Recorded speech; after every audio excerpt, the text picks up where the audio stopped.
expectativa era terminar em alta, né? Terminar entre os primeiros colocados, terminar na liderança. Palmeiras há 2 semanas, 1 semana e meia, era líder do campeonato. Mas a gente já viu essa história em outras vezes, né? Inclusive na temporada passada, né? É claro que o Botafogo acabou sendo campeão. Na temporada retrasada, muito mais, né? O Palmeiras dá uma arrancada espetacular na segunda metade do Campeonato Brasileiro. Eu acho que a questão é entender como o Palmeiras vai lidar com algumas saídas. E a principal delas, o Estevão.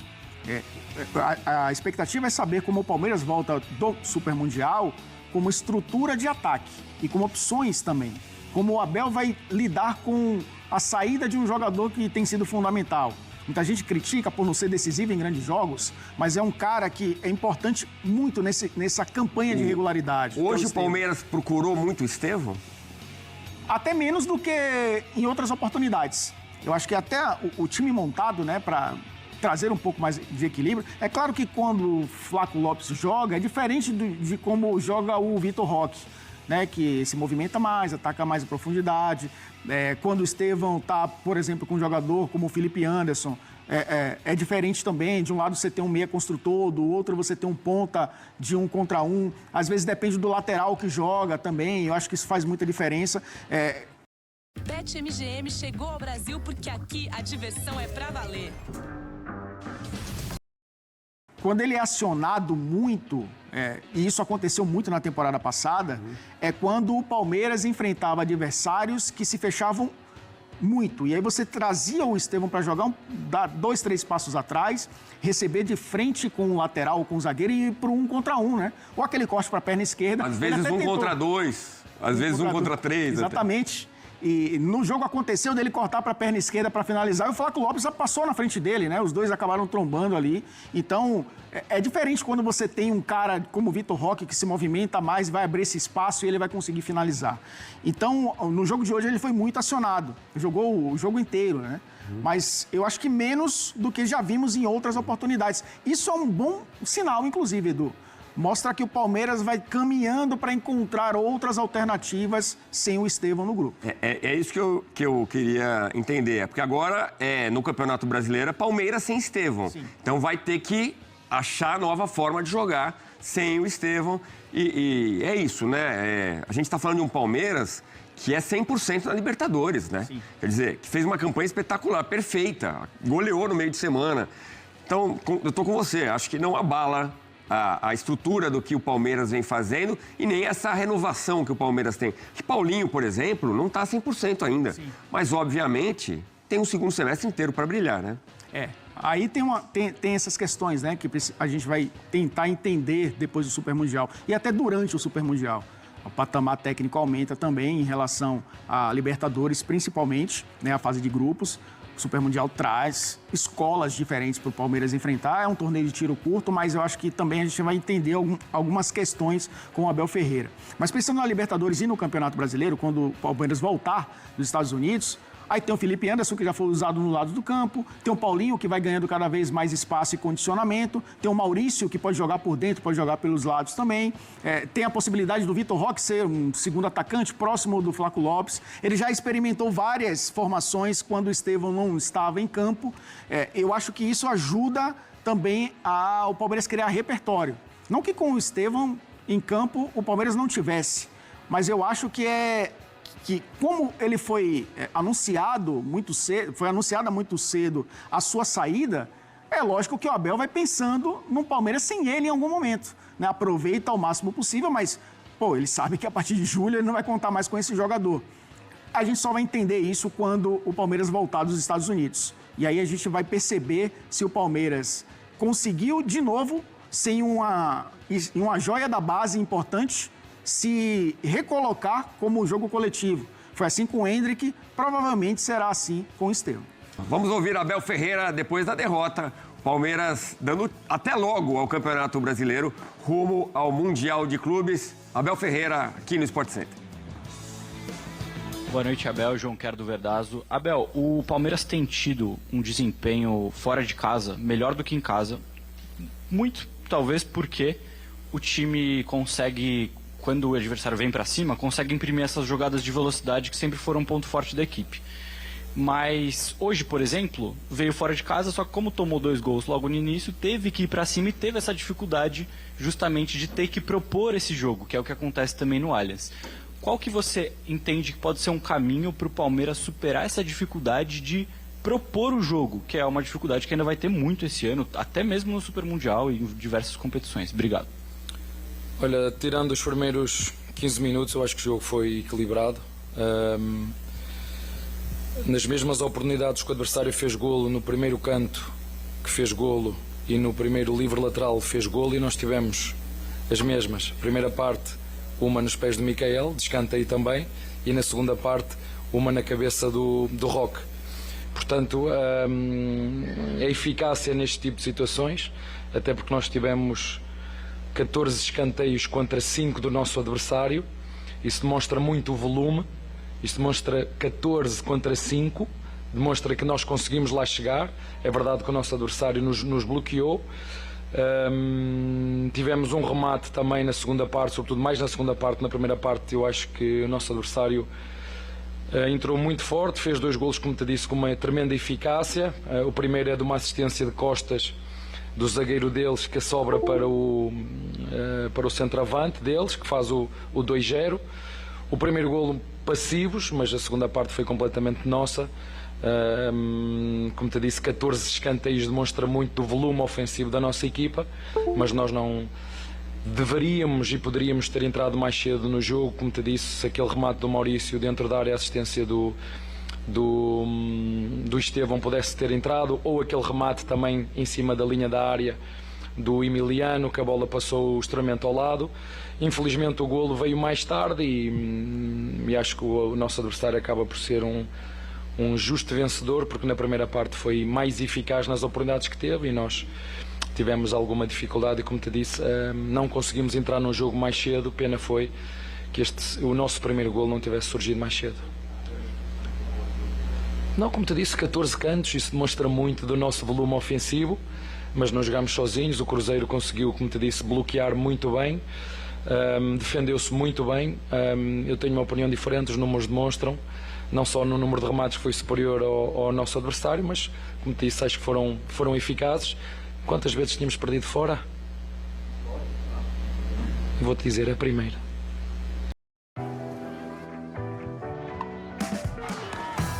Show me the spot now, show me your fire, show me the now, shake your dust and move on.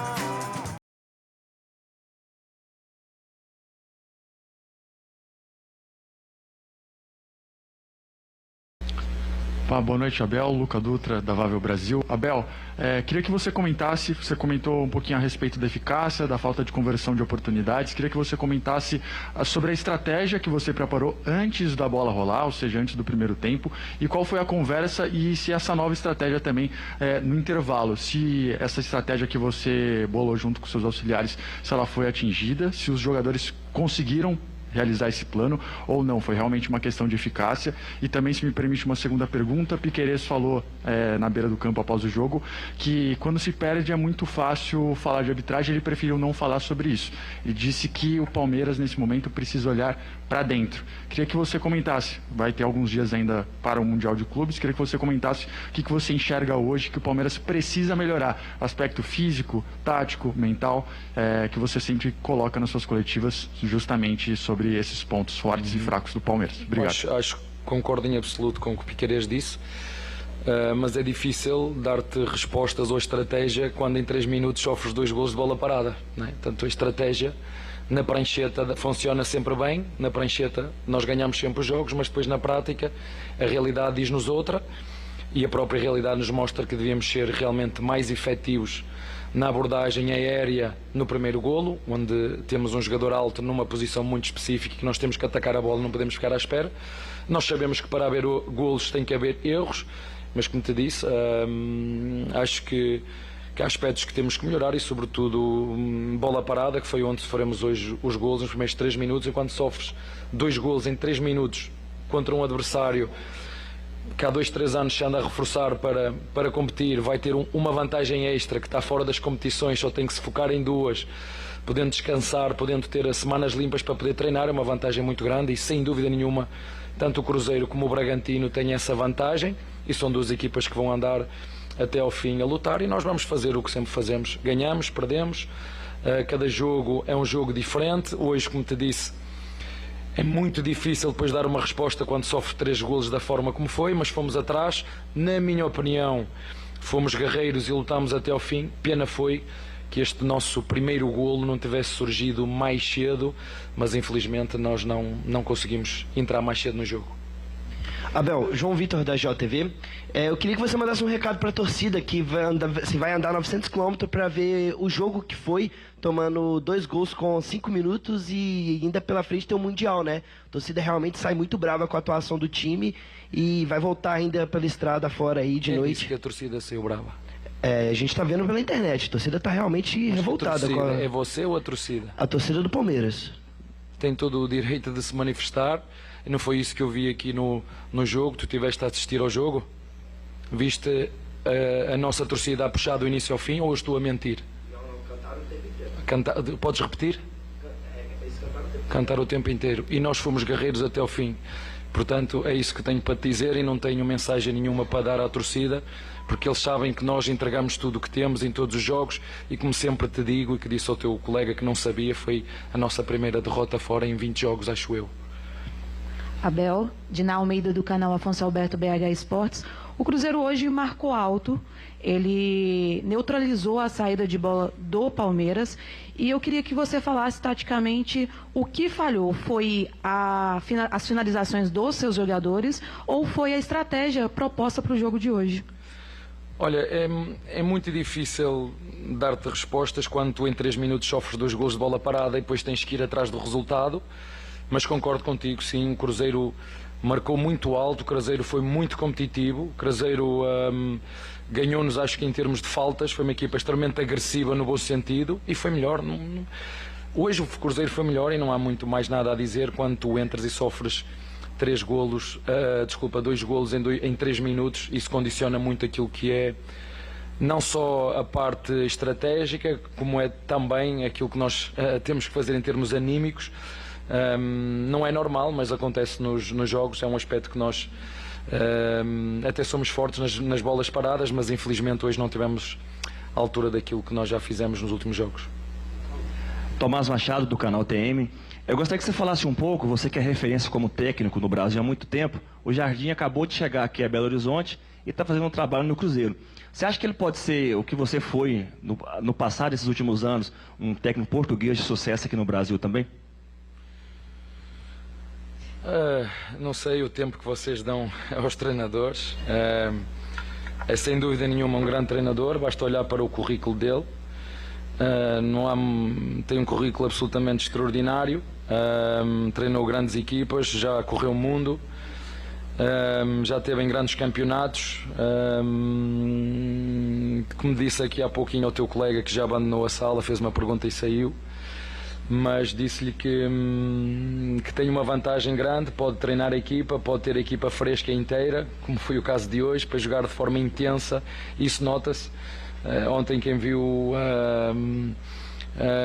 o jogo do Vasco com o Bragantino, hoje o nosso jogo contra o próprio Cruzeiro, uma equipa que na primeira parte entrou, como a tua colega disse, intensa, forte, agressiva. Mas nós sabemos aqui como é que é o futebol brasileiro, ele não perdoa, não só naquilo que tem a ver com os resultados. Não foi eu que o disse, foi ele que disse. Inclusive quando o cumprimentei, ele perguntou como é que tu consegues estar aqui há 5 anos, que eu estou aqui há 3 meses, parece 3 anos. Ele acho que já disse isto publicamente.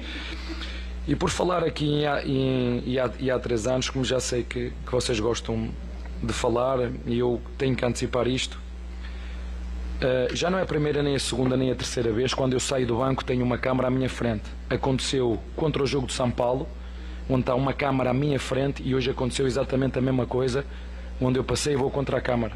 Peço, não é a primeira vez que eu digo isto, já o ano passado aconteceu, parece que querem estar dentro do meu bolso ou dentro do meu banco. E hoje, quando vou sair novamente, porque já não ia correr imagens, se me dão licença, porque já sabem quando eu acabo o jogo, que vou direto para o balneário, se pelo menos saem do meu caminho para eu não ir contra, não ter que me desviar, porque quem tem que se desviar é o cameraman. Não é a primeira vez que isto acontece, nem é a segunda, nem é a terceira. Lembro-me da mais recente, que foi em casa com o São Paulo, quando eu fui expulso, vocês podem ver, e está o cameraman a 2 metros do banco. Isto é possível? Isto é admitido? Isto pode acontecer? Então, se não pode acontecer, ele não pode lá estar, que é para depois não andarem aqui a criar mais confusões. Volto a repetir, não é a primeira vez, não é a segunda, não é a terceira, mas isto acontece mais vezes, não sei porquê, é por ser o Palmeiras, é por ser o Abel, não é a primeira, nem a segunda, nem a terceira, e para não andarem aí a falar disto ou daquilo, ele não tem que estar ali, ele tem que estar posicionado no sítio certo, não é ao lado ou atrás do treinador do... Você está precisando aumentar a velocidade de empacotamento, fazer a sua empresa crescer sem aumentar o custo fixo? Do Palmeiras, está bem? Muito bem, entrevista coletiva encerrada do Abel Ferreira. Fora essa última questão aí da câmera, sereno. E falando da intensidade do Cruzeiro, uma boa análise. Elton, rapidinho. Câmeras menos à parte, né? O Abel nas derrotas é cabeça fria, nas vitórias é coração quente, né? E eu acho que ele acabou sendo aí, pelo menos, um pouco mais calmo para explicar mais uma derrota do Palmeiras. Claro que ressaltando também que o time criou bastante, talvez para conquistar pelo menos um ponto fora de casa. Bom, rapaziada, esse foi o corte que eu trouxe para vocês, falando muito